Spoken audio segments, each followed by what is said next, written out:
Demi bisa sembuh, pasien tuberkulosis harus konsisten menjalani pengobatan dan minum obat sampai tuntas.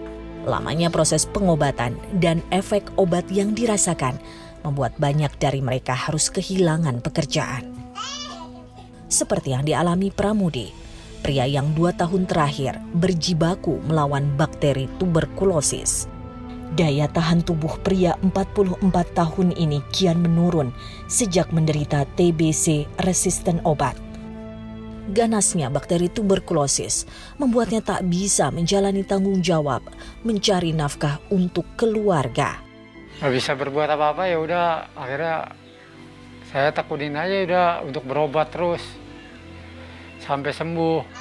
Ya kalau kata dokter sih ya begitu, harus bersabar. Ya udah, kita dapat rezeki dari uluran tangan kawan, anak, ya kita bisa makan kita. Karena saya memang nggak bekerja, nggak ada pekerjaan, nggak ada penghasilan.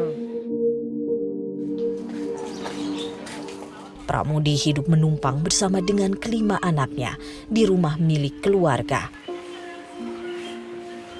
Di ruang kecil inilah Pramudi sehari-hari berjuang melawan penyakit tuberkulosis dibantu oleh anaknya. Keadaan kian berat saat ia ditinggal oleh sang istri yang menyerah jalani tantangan hidup bersama Pramudi. Dibilang nyaman yang enggak ya, dibilang enggak ya nyaman ya begitu. Namanya kita ya hidup numpang ya, jadi sama orang tua ya ala kadarnya aja, ya ikutin aja lah. Ini saya bertiga ini tidur di sini karena kalau berlima kan gak muat.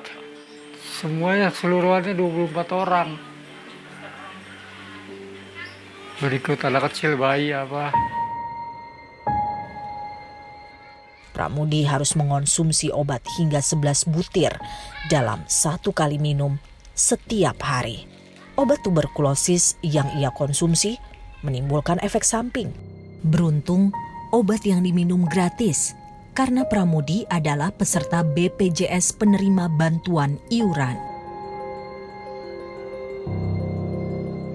Meski sempat putus asa, ia bertekad sembuh demi sang buah hati. Ini perjuangan saya yang berat saat-saat terakhir ke setengah tahun kesini itu saya mengalami sakit, mata agak rabun, pendengaran rusak, terus sampai ke perut-perut sakit apa itu saya alamin. Sampai sekarang ini keadaan perih. Ya terus berjuang saya untuk hidup. Cita-cita saya ya itu doang, ingin ngebiayai mereka bisa sekolah. Saya sih berharap bisa lebih sehat, lebih bisa bekerja.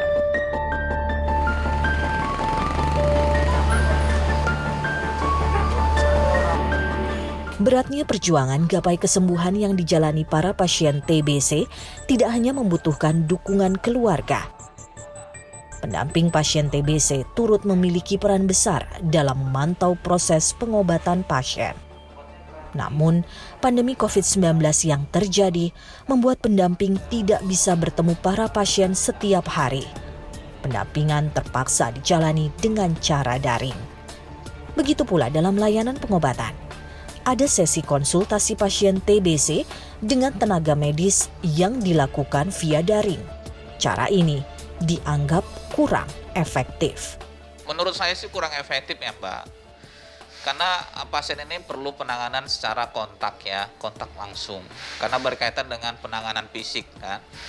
Karena yang mereka alami bukan hanya secara psikologis ya, secara misalnya efek samping obat, halusinasi, lalu kemudian misalnya dia sugesti atau ketakutan atau efek-efek yang lain. Nah kalau ini kan nggak bisa ditangani melalui virtual ya, jadi dia butuh penanganan langsung.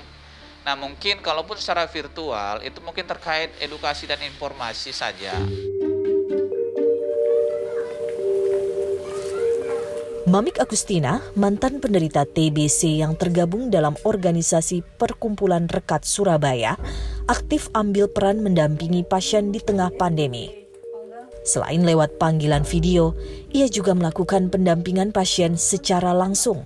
Dengan menjalani protokol kesehatan, ia rutin mendatangi tiap rumah pasien untuk memastikan pengobatan secara mandiri berjalan lancar.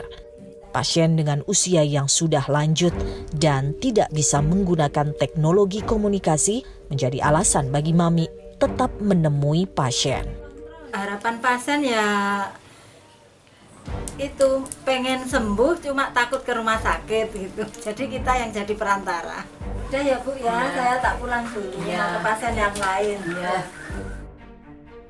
Pasien yang nggak ada motivasi dari keluarga, terus kayak pasien yang sebatang kara, dan saya tiap hari kalau minumnya itu lewat video call, nanti seminggu 2 kali, seminggu sekali saya datangi lihat kondisinya. Jadi kita punya beberapa LSM dan organisasi sipil masyarakat lainnya yang memang selama ini sudah mendampingi penderita tuberkulosis. Nah, kemudian kita juga yang dilakukan oleh beberapa puskesmas adalah tentunya langsung kepada pasien, kemudian memperlihatkan jumlah obat, kemudian memantau minum pengobatan melalui handphone milik pasien tersebut. Bayang-bayang virus corona membuat pasien TBC takut mendatangi fasilitas kesehatan.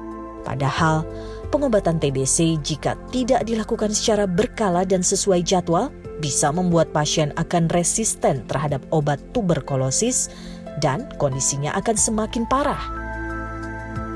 Untuk membantu melancarkan metode pemantauan pasien jarak jauh selama pandemi, Stop TB Partnership menghibahkan 200 perangkat telekomunikasi untuk pasien TBC dan pendamping.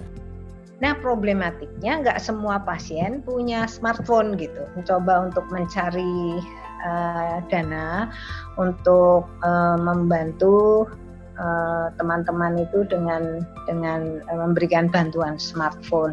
Jadi smartphone ini digunakan oleh pasien selama dia masih membutuhkan dampingan. Belum terlaporkan, masih kurang. Sejumlah tahapan menuju program eliminasi tuberkulosis 2030 terus dilakukan negara. Lantas, bagaimana upaya negara menangani kasus TBC di tengah pandemi COVID-19 yang tengah melanda? Angka capaian di Sukamenteri itu selalu tinggi gitu ya, baik dari suspek yang terduga TB maupun yang dinyatakan positif TB-nya tinggi.